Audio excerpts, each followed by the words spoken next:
Hello again, everybody. Today we are going to talk about dividing fractions. Okay, so two fractions that multiply together to equal 1 are called reciprocals. So a reciprocal of the fraction a over b is the fraction b over a. So where neither a or b is equal to 0. Remember, you can never divide by 0, so this can't be 0 and a can't be 0. So you can always find a reciprocal by taking a fraction and just flipping it over. So what's the reciprocal of 3/4? Well, that would be 4/3. And you can see that if I multiply two reciprocals together, I get 4 times 3 is 12 here, and 3 times 4 is 12 here, and that's just 1. Okay, that will always be the case. If you multiply two reciprocals together, you should always get 1. So, what's the reciprocal of 11/3? That would be 3/11. So 3/11 times 11/3 would be 33 over 33, which is 1. Uh-oh. That's not what I wanted.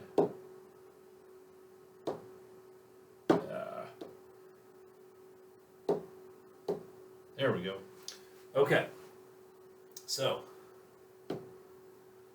how do you divide fractions? Okay, so when you divide fractions, the rule is you take the second one, the one you're dividing by, and you take the reciprocal of it, and then you multiply. So it's called invert and multiply. So on this one here, I'm going to take 1/6, and I'm going to multiply it by the reciprocal of 2/3, which is 3/2. Okay?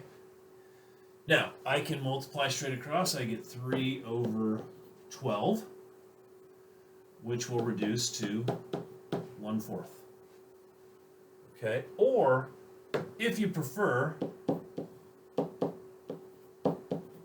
you can simplify first by saying, okay, well, let's see. 3 will go into 3 once, and 3 will go into 6 twice. And then 1 times 1 is 1, and 2 times 2 is 4. So either way, you get 1/4. So you take the second one, you flip it over, and you multiply. So here's your chance to take these two right here, pause your video, do these two problems, and then jump back on here and make sure you got them right. Okay, so 2/7 divided by 1/3 would be 2/7 times 3 over 1, which we multiply straight across. 2 times 3 is 6. 7 times 1 is 7. So that's 6/7.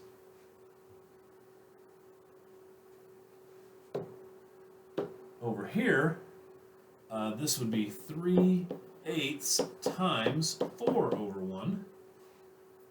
Now on this one, I can reduce ahead of time. So 4 will go into 4 once, 4 will go into 8 twice. And then I can go ahead and multiply. 3 times 1 is 3. 2 times 1 is 2. And my answer is 3/2. And I'm done. So hopefully that's what you got for your two answers.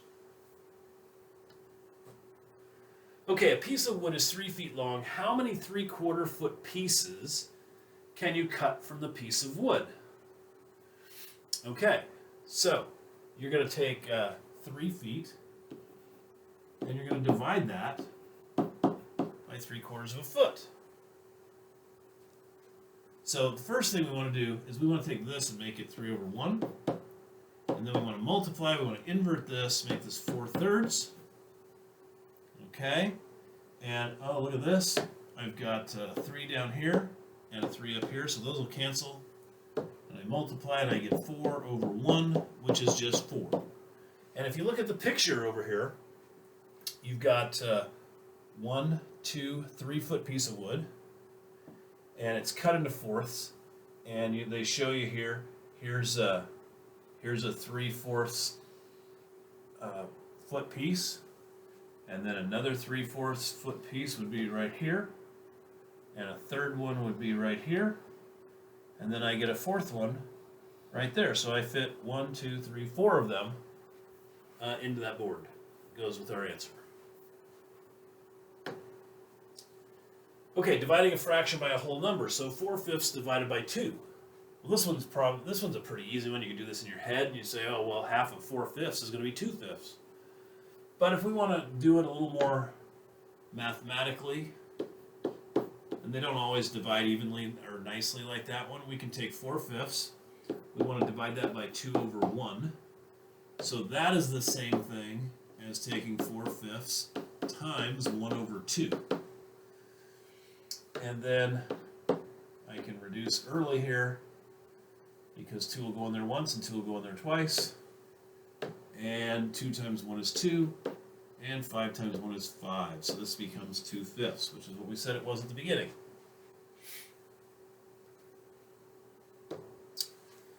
Here's 2 more for you to try, so go ahead and pause the video, do these 2 problems just like the last one, and then jump back on here and make sure you got it right.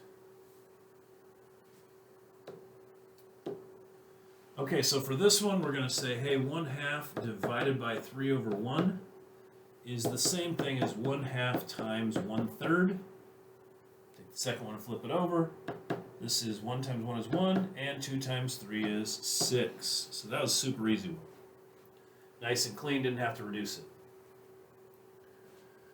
it.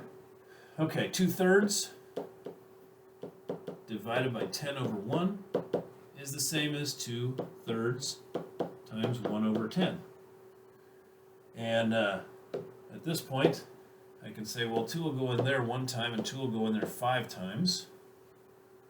So 1 times 1 is 1, and 3 times 5 is 15, so this becomes 1/15.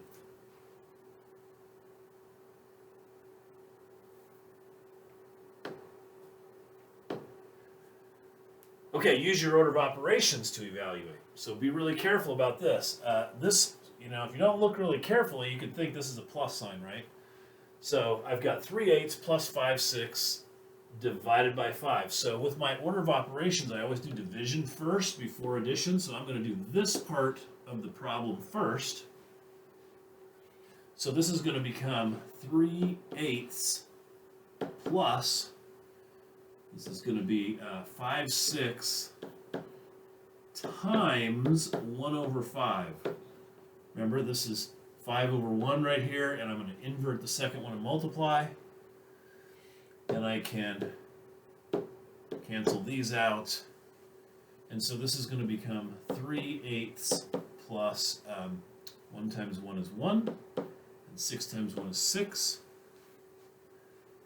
Now I have to get a common denominator. So I'm going to go ahead and rewrite it like this.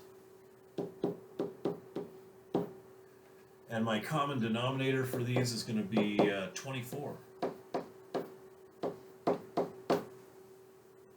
Okay, so I multiply 6 times 4, which means I need to multiply 1 by 4. So that's going to give me 4 up here. And I've got to multiply 8 times 3 to get 24, so I'm going to multiply the top by 3. 3 times 3 is 9. And now I just have to add those together. 9 24ths and 4 24ths is 13 24ths. And I'm all done.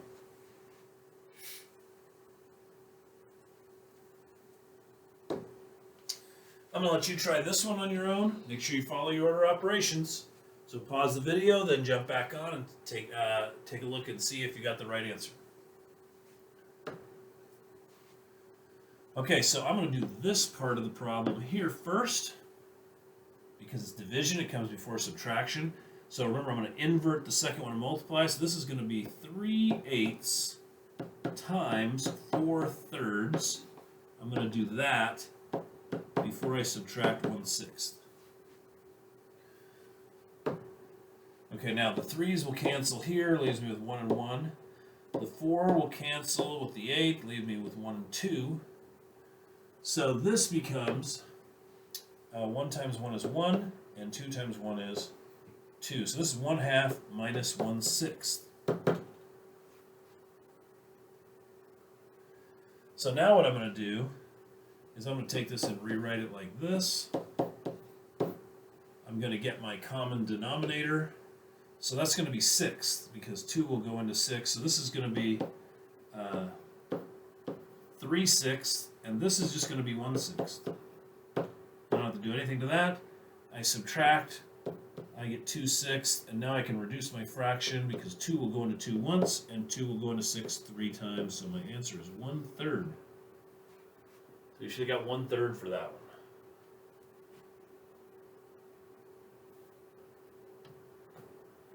Okay, here's a few problems for you to do. We'll do those in class, so I will see you guys next time.